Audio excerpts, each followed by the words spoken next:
Bună ziua, dragii mei, sunt Ela Tarotella cu o nouă etalare pentru cei cu soare, lună, Venus, nodul nord în rac. Deci nu doar pentru raci, cât și pentru cei care aveți planete sau puncte astrologice.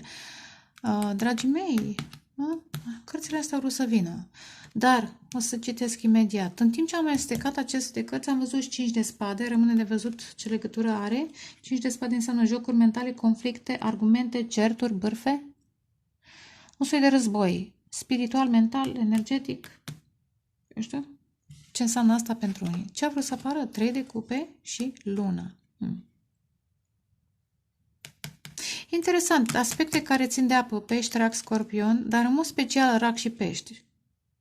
Rac și pești, mai degrabă, da, rac și pești. Dar sunt emoții. Emoția ascunsă este o bucurie ascunsă, pe de-o parte, poate să fie și o întâlnire cu prietenii în secret. Interesant. Ia dăm fuga. 3 de monede. Puterea. Cineva vrea. Cred că cineva își dorește să colaboreze cu o altă persoană. Ar putea să fie și triunghi amoros, evident, și de-aia apar și conflictele, 5 de spade despre care am vorbit, pentru unii, nu pentru toată lumea, pentru alții este foarte posibil să fiți observați, voi să observați pe cineva la locul de muncă sau cineva să vă observe pe voi la locul de muncă și să-și dorească să colaboreze și eventual să vă întâlnească undeva, să vă întâlniți în secret. Luna. Pentru că până acum nu a exprimat bucuria pe care o simt eventual. Poate vă urmărește. Simt că e o chestiune, varianta bună a acestor cărți, este că pentru unii e posibil să fiți apreciați pentru felul în care munciți. Eventual, repet, invers. Poate voi apreciați pe cineva pentru felul în care vorbește. Interesant ce mai simt. Un alt mesaj, pentru că mai vin mesaje, da? Ar putea să fie o nouă pasiune, o nouă atracție în viața voastră, a voastră pentru cineva sau a cuiva pentru voi. Și această atracție schimbă jocurile, schimbă regulile, interesant, cu roata norocului, care înseamnă schimbare, schimbă regulile, interesant. Pentru că acest nou aduce un final, care cred că era prea mult amânat. Pentru că acest nou aduce o fericire. Uite, 10 de cupe, 10 de monede. Acest nou, această atracție, repet, wow, este predestinată unora care s-au străduit să iasă dintr-o mare decepție, dintr-o mare trădare, ori și-au regăsit puterea, ori în acest context își regăsesc puterea, sau cu cât s-au ridicat din această bătălie, din acest atac, din această suferință, poate a fost și vreo operație, ceva, chestii la pat, pe coloană, chestiuni. Da? V-ați transformat într-o ființă mult mai puternică. Unii v-ați transformat din punct de vedere spiritual și ajutați pe alții care trec prin situații asemănătoare. De-aia zic, vedeți unde sunteți.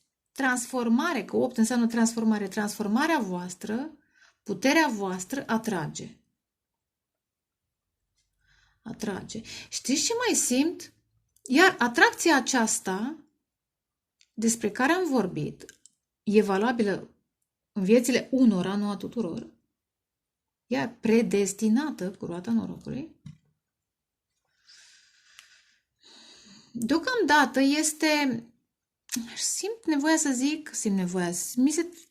simt, în fine, aud, că este oarecum neînțeleasă.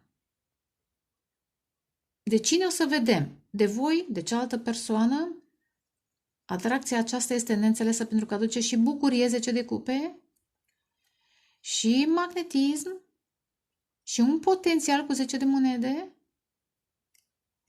profesional, financiar, pe termen lung.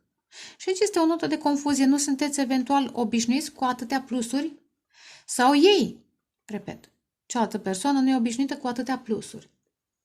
Și pentru unii dintre voi, interesant, cu luna 3 de cupe și 3 de monede, cineva merge la tarot sau, bine, clar, voi ascultați, dar poate o anumită persoană care e interesată de voi caută în niște etalări de tarot sau la un anumit tarolog informații despre voi pentru că vrea să fie încurajat, apropo de putere, încurajat să acționeze sau încurajat. În fine, cred că e mai degrabă bărbat. Din punctul meu de vedere, femeia este energia care empatică în acest context. Mesaje pentru unii dintre voi, da? Mai dăm? 9 de spade, vedeți? Este frică să nu fie, da, dacă acționează, este frică cu 9 de spade că o să fie refuzat. Ia, asul de cupe, o nouă dragoste. Băi, ce frumos! Deci este asul de bâte și asul de cupe. Este o atracție. Oh, împărăteasa, are you crazy?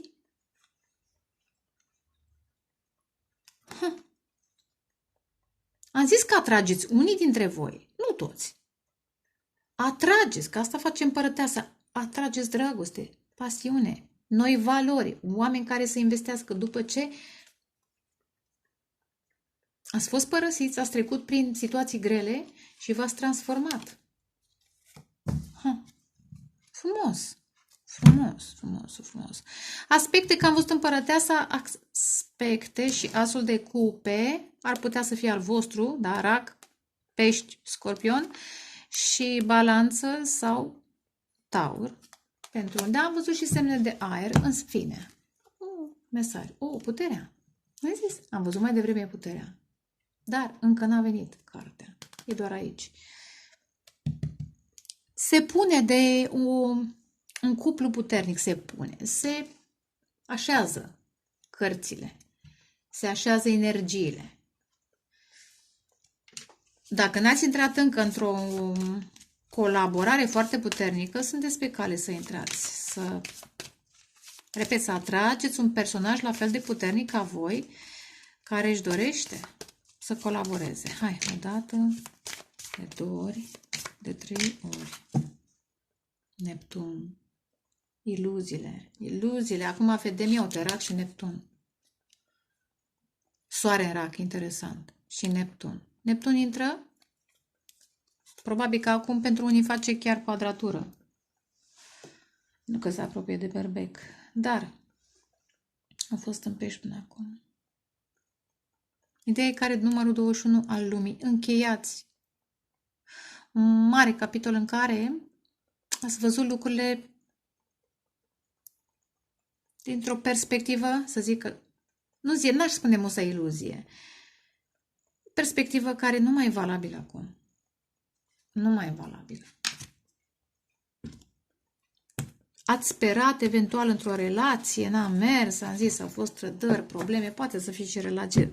Eu vorbesc în general despre dragoste, dar când zic relație, am spus de nu știu câte ori, puteți să preluați mesajul, să-l adaptați și la locul de muncă și în familie, da?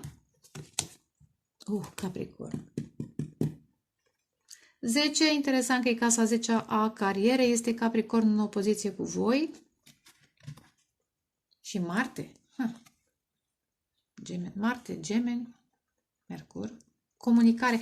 Interesant, o comunicare agresivă. Am văzut 5 de spade. Cred că cineva vă invidiază.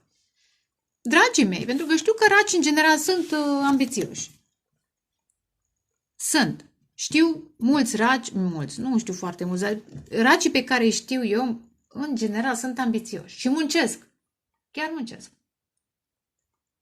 Posibil cineva, repet, să vă invidieze că am văzut 5 de spade și văd aici Marte care e agresiv și Gemeni care ține și Mercur, aspecte care țin de comunicare, cum am spus mai devreme, un război verbal, cineva poate. Ce drăguț, interesant. Posibil pentru unii la locul de muncă, anumite persoane să fie foarte invidioase, să încerce să vă atace și alții să vă aprecieze. Pentru reziliență. Cum vedeți pe unde este Capricorn ca și casă, că poate aveți ascendent în Rac și atunci, Capricorn în casa a 6 sau a 7, de obicei a 7, Dar dacă nu aveți ascendent în Rac și aveți în altă zodie, vedeți unde e Capricornul, ca să înțelegeți mai bine. Aici are numărul 10, ține de carieră, dar am văzut și roata norocului. Poate pentru unii cariera voastră se schimbă, într-un fel sau altul. Iar pentru unii am început și nu știu dacă am terminat. Am zis că unii raci știu că muncesc, au putere, au o poziție foarte importantă. Și iar există un soi de atac. Sunteți atacat, cineva încearcă să vă... Asta simt, asta transmit. În paralel sunt niște povești, situații în paralel. Pe de o parte pare o nouă dragoste, o nouă pasiune. Pe de altă parte și invidii. Și atacuri. Hai să vedem. Asta e energia voastră. Asta înseamnă, dacă ar fi să ne gândim doar la acest aspect, ideea este că mulți dintre cei care ascultați această etalare ar trebui să fiți într-o determinare, da? Să vă învingeți dușmanii, nu neapărat prin același stil de atac, dar prin rezistență, prin alte chestiuni. Să vă vedeți de munca voastră, să crește și mai mult, în pofida problemelor și a blocajelor. Și să nu uităm, o nouă dragoste. Interesant că deși e cartea Capricornului și aici apare un 5 de monede care ține de Capricorn, dar o relație care scârție, probleme financiare, ar fi o poziție. Cum se leagă? Se leagă. Voi știți. Pentru că voi interpretați în funcție de viața voastră personală. Hai să vedem totuși. Raci, Soare, Lună, Venus, Ascendentul din Nord, Racă, dată de 2 ori, de 3 ori. Lumea, interesant. Lumea și Regina de Monede.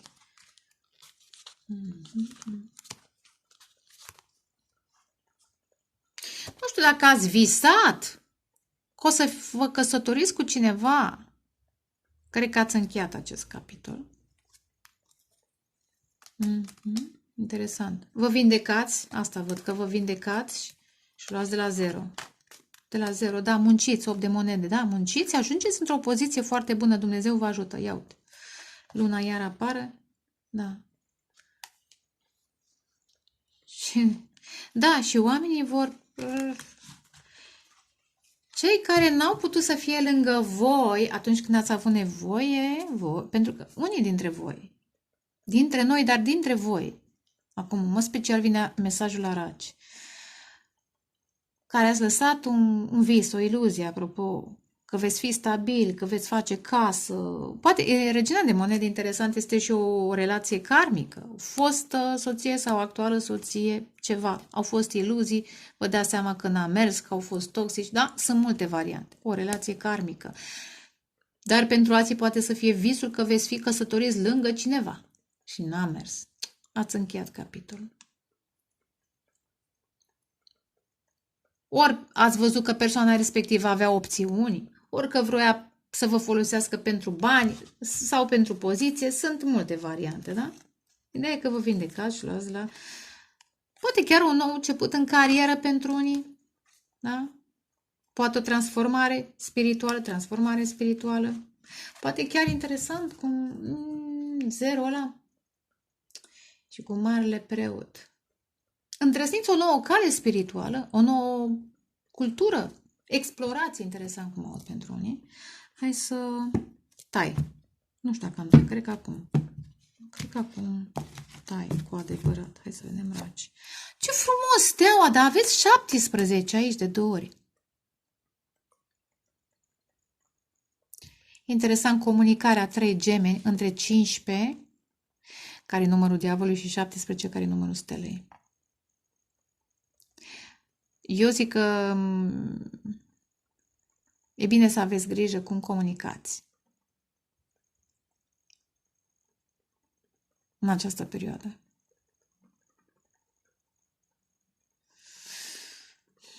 Eventual știți ce mai simt, deși n-am văzut încă, dar hai să vedem. Bine, hai să zic mesajul, las mesajul. Discerneți între manipulări și și persoanele care vă susțin, pentru că Martele acesta poate să fie o energie masculină apărea bărbat, energie masculină care protejează. Marte poate fi foarte protector. Și interesant și cu steaua care reprezintă vindecare. Regina de cupe, ce frumos! Ce frumos, Raci! Păi, cred că totuși spre sfârșitul lunii vă veți bucura și voi de ziua voastră, pentru că etalarea este pentru iunie, dar intrăm spre iulie. Da? Mergeți un pic înspre iulie. Interesant. Și 3 de cupe. Ok, hai să fie 4, că zic să fie totuși, da? Deci va fi bucurie. Pentru unii posibil să vă bucurați de un copil, dacă nu e copilul vostru, copilul altei persoane, prieteni, dar e fain, steaua. Vă vindecați. Pentru că totuși am văzut roata norocului la un moment dat și 2 ași. Cu cât vă vindecați, cu atât atrageți, repet, persoane noi care vi se potrivesc acestei vibrații. Da? Încheiați capitolul cu persoanele karmice, persoanele care v-au folosit pentru bani, pentru poziție, pentru eu știu ce alte minuni. Vorba vine, dar asta e, mai bine zis, v-au blocat minunile și miracole în viață.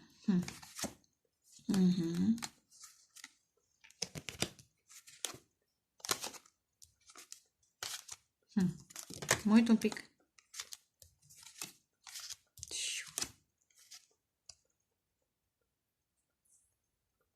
Aveți grijă că dacă vreți să începeți o nouă relație care vă este atât de potrivită sufletelului vostru, regina de cupe, soarele și steaua, atâta bucurie și vindecare va duce acest personaj, în mod special energie feminină, dar poate să fie și invers. Iar apare 3 de cupe și m-am dus așa un pic înspre, da? Întârzie acest început, știți ce? Ia uite, diavolul, cavalerul de bâte, regina, despre care am vorbit mai devreme. Aici sunt 2 regine de cupe, dar una e tradițională și o asociez regine de monede pe care am văzut mai devreme. Este o fostă relație, simt că e fostă, poate este actual. O relație karmică care v-a consumat, interesant, epuizat emoțional, probabil și fizic, dar cu 10 de bâte și 10 de monede v-a consumat și financiar. Iar dacă nu este relație sentimentală, posibil să fie la locul de muncă. Însă, vedeți, este a 3-a roată de la bicicletă.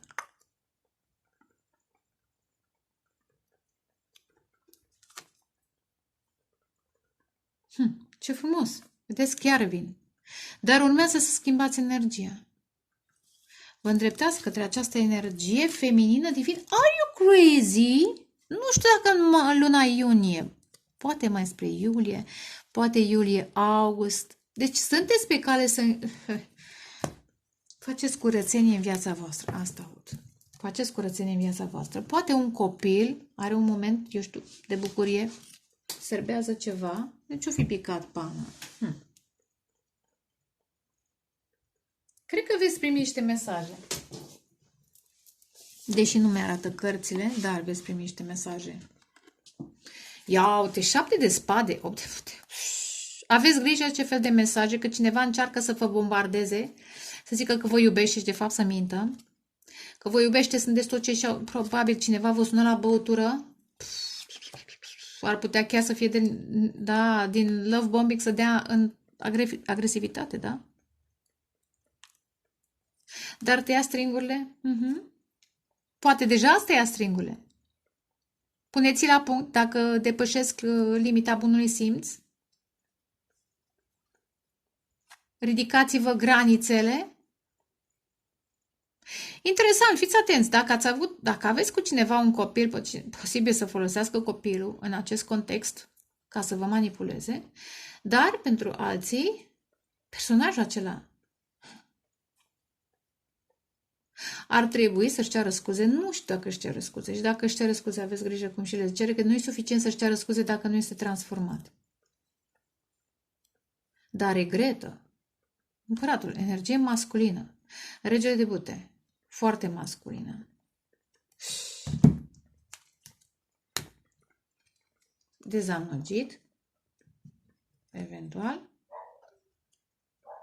într-o relație cu voi. De ce? În primul rând că voi începeți o nouă relație asul de spade? Posibil.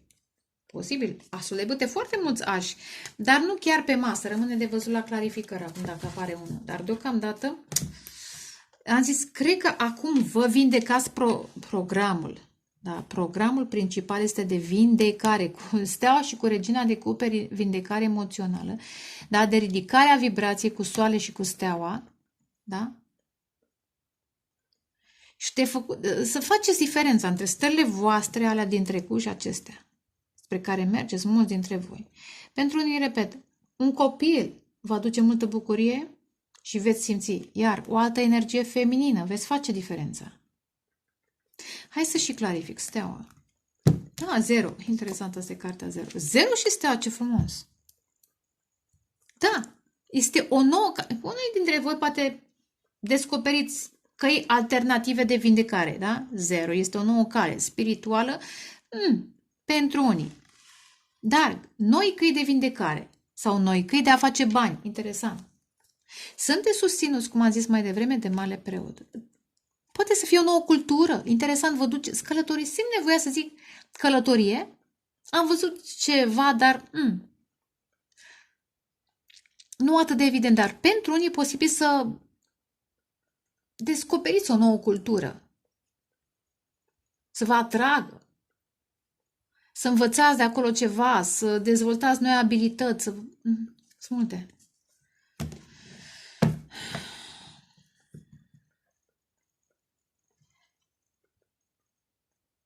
Ia mai dăm. Pe regina de cupe. 6 de spade. Acum apare călătoria. Dar și detașarea de trecut. De la apele tulburi înspre soare. Înspre fericire. Înspre good vibes. Da? Uite, planuri.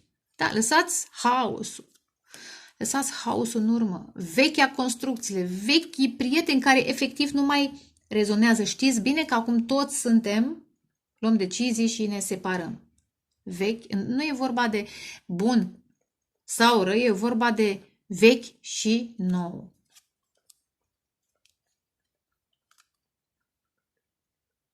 Este o trezire, judecata și magicianul și marea preoteasă și turnul, arcane majore. Da? Avem deja, iar, 2, steaua și soarele. Am vorbit, ba chiar și nebunul, 4. Multe arcane majore, mulți ași. Energie foarte puternică la raci în această perioadă, dar luați în considerație și iulie și poate chiar și august că apare soarele. Poate chiar până spre octombrie, care era rota norocului. Acuși, vă eliberați de trecut, clar. Clar.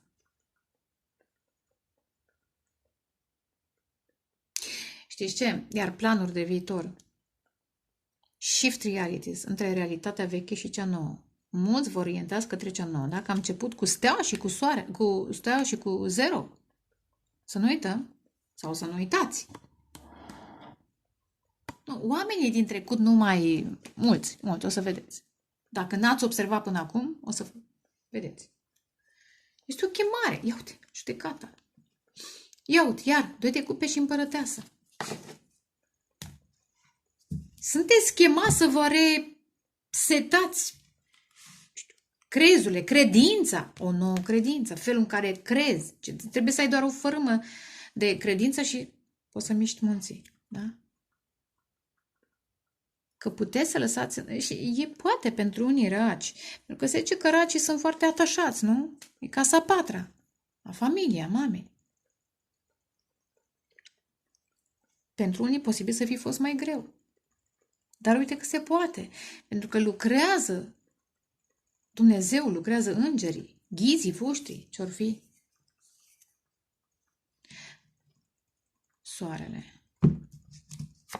Justiție, altă arcană majoră, ce frumos. Soare în balanță, am zis că pentru unii mergeți înspre o mare bucurie, poate chiar înspre balanță, scorpion, dar un copil vă echilibrează viața. Repet, chiar dacă nu e al vostru, ar putea să fie al altuia. Bucuria aceea, eu nu... Voi știți mai bine. Când sunteți în preajma acelui copil sau a copiilor, cum vă echilibrați? Ia uite. stai unde era? Nu, aici era. Iar un nou capitol. Un nou capitol. Este și trezirea, apropo de visul acela, că vrea să fiți căsătorite cu cineva. Poate chiar ați fost și n-a mers, da? Sau căsătoriți, da?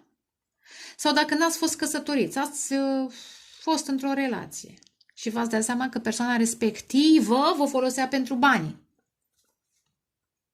Cine știe de cât timp? Da? E o trezire. Vreți relații echilibrate, vreți relații corecte, vreți iubire adevărată.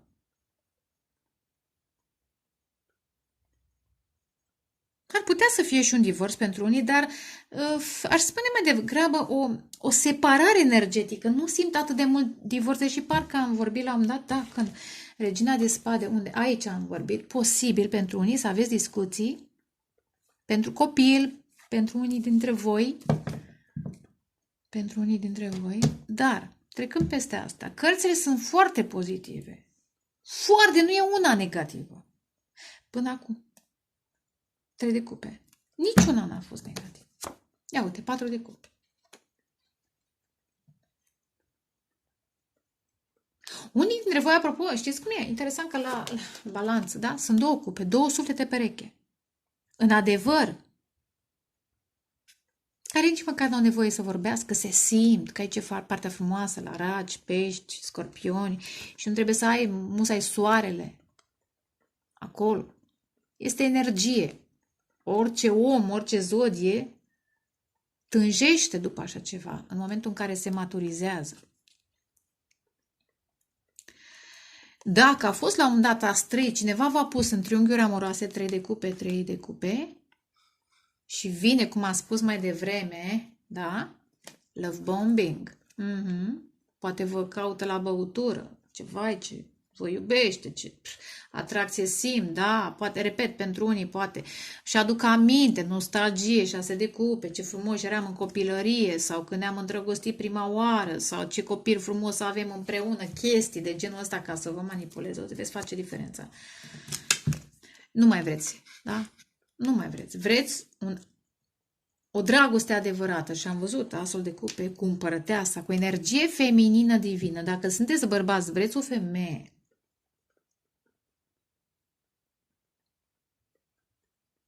conștientă. Și nu mă refer la aranjat fizic, nu, conștientă de puterea sa și de misiunea sa. În ce sens puterea sa? Empatie, înțelegere, sensibilitate, profunzime, receptivitate, da? Acum puteți să și inversați. Până acum, ia uite, 9 de spade, da. Cineva foarte stresat de faptul că o luați de la 0, de 2 de 0, 2 de regina de cupe. Da. Vă pregătiți să intrați? Da. Dar ar putea să fie o persoană de care ați divorțat sau pe care i-a spus la punct și ia uite, racul, da? Faetonul merge către 4 de bâte, sub 2 cupe. Un suflet pereche, o relație adevărată. Și persoana din trecut să se streseze. Dar cărțile arată și ar fi bine, măcar văzându-le sau povestindu-vă despre ele, să vă urniți. În cazul în care, încă nu, dar că apare 0 aici chiar la început, 0 și star. Pare, de la 0 până la star pare un drum lung. Repet, unii poate l-ați început, alții acum îl începeți. De la 0 până la star e ceva. Dar ar fi și o determinare. Determinarea de a vă echilibra viața. De a fi calm, de a fi îndreptățiți, de a fi onorat, în sensul nu orgolios. De a fi priviți și simțiți corect. Și din suflet. Acum, dacă e contract, un nou contract pentru unii, ar putea să fie un contract care va aduce succes, bucurie, da? Adaptați-vă mesajele. Interesant, s-a oprit la 0. 7 de cupe. Nu mai vreți confuzii. Nu mai vreți confuzii. Repet, 9 de monede e părânteasă. Ați sperat că cineva va fi cu voi. Nu, n-a ieșit. Pa, la revedere. Pare riscant. Să nu mai speri? Nu, pare. Dar nu, e chiar tot ce trebuia. Să nu mai speri în absurd sau să nu mai aștepți dragoste de la oameni care nu pot să-ți ofere, care nu știu să iubească, care nu se pot angaja, care nu vor să vadă dincolo de aparențe. Dragii mei, aveți 4 arcane majore și au mai apărut între timp, da? În timp ce am vorbit și cam toți așii am văzut. E ceva. Hai să vedem spre ce mergeți odată, de 2 ori, de 3. Ia uite. Iar personajul ăsta, mare grijă, deci exact ce am arătat. Aici, în urmă, dați în urmă, da? Personajul acela care vă încearcă să... Nu, aici era. Ia uite. 8 de bâte, 8 de bâte, 7 de cupe și cavalerul de spade. Mare grijă. De ce? Probabil o fostă, nu știu, asta simt. Fosta cuiva. Fostă soție, vreo mamă, chiar dacă nu e soție, a stat acolo pentru bani. Da? Vedeți, personajul vrea doar bani. Pa, la revedere, nu o să vreți să... Nu vreți să mai aveți de-a face cu așa ceva. Repet, cu ce am început? Cu 0 și cu steaua.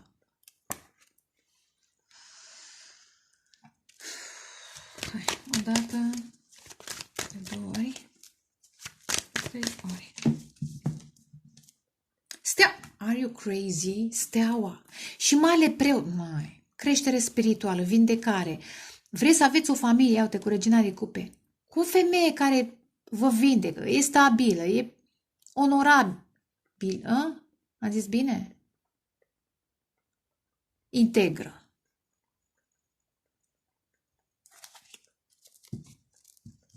Și cred că asta vă atrageți unii. Acum, asta? Sau? Bărbat, nu. Dacă nu e femeie. Turnul. Turnul pe stea și pe 0 este... Îi va șoca pe toți. Eu asta simt. Cu turnul și cu 0, multă lume va fi șocată de uimită, dacă nu vă place cuvântul. De această alegere, interesant, 6 de spade este o detașare de un trecut tulbure. De oameni de care ați fost foarte atașați. Ia uite, 3 de bâte, iar călătorie, eliberare, pa, la revedere, pa, te pupă mama, ceau. Și Regina de Monede, asta care vine tot timpul. Păi și eu ce fac? E problema ta, baby, da? Eu vreau să fiu fericit într-o relație, da? Cu cineva asul de cupe. Cu cineva care nu-mi simte sufletul. Ia uite, Marea Preoteasă. Acum, repet, cu cât vă vindecați voi și crește spiritual și ascultați semne, că Marea Preoteasă primește semne, am văzut și Marele Preot. Dar, repet, vă atrageți. Ia uite, Are you crazy? Magicianul și Marea Preoteasă. Manifestați o dragoste adevărată. Ia uite, cine vrea bani? Păi tu nene, cu banii și cu ce mai vrei tu. Deși nu știu dacă credați voi chiar așa să te ducă cu sacul. Nu, și voi să rămâneți fără nimic. Nu cred. Cred că e doar ideea lor. Până acum umblau teleleu? Nu. Îi blocați. Nu știu dacă e chiar așa, îi veți lăsa. Ei probabil tot speră. Dar ideea e că cineva încearcă să vă, vedeți, se lupte cu voi, să vă oprească. Cum? Uite ce am realizat noi împreună. Avem un copil, o familie. Ok, asta e. Da, acum tot ce a fost până acum și nu e doar pentru voi, pentru toată lumea. Când auzi povești, da, m-a lăsat după 30 de ani, după 20 de ani. Asta e situația, este valabil pentru toată lumea, nu doar pentru tine. Da? Vechea construcție. De ce aud Hollywood? Nu știu. Ce legătură? Interesant. Aud Hollywood în momentul ăsta. Are legătură? Nu știu. Stele de la Hollywood. Pentru cineva poate e un mesaj. Hollywood. Dar asta e. Și acolo este jale. I-a luat la... Ia uite. 5 de bâte, soarele. Nu mai vreți oameni care sunt conflictuali, agresivi, vreți oameni creativi, pentru că 5 de bâte este și creativ, da? Cu care vă puteți bucura frumos, într-un mod stabil.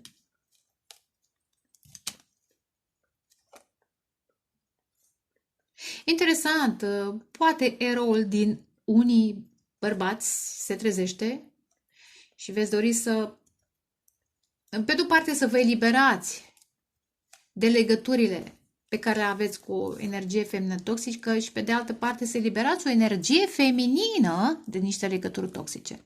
Da, zic că e rol din voi. Da. Interesant. Hai să vedem. Dați-mi pe turn și pe urmă închei. Da, 6 de monede. Vedeți? Oamenii care așteptau bani, oamenii care așteptau bani de la voi și repet, nu știu de ce a trebuit să dau replay.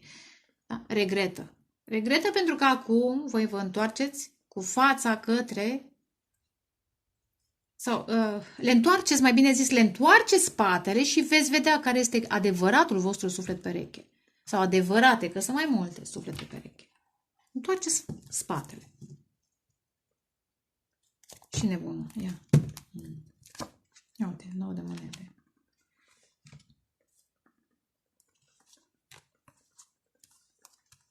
Da, măi, deci lăsați o energie feminină foarte, repet, cărcotașă.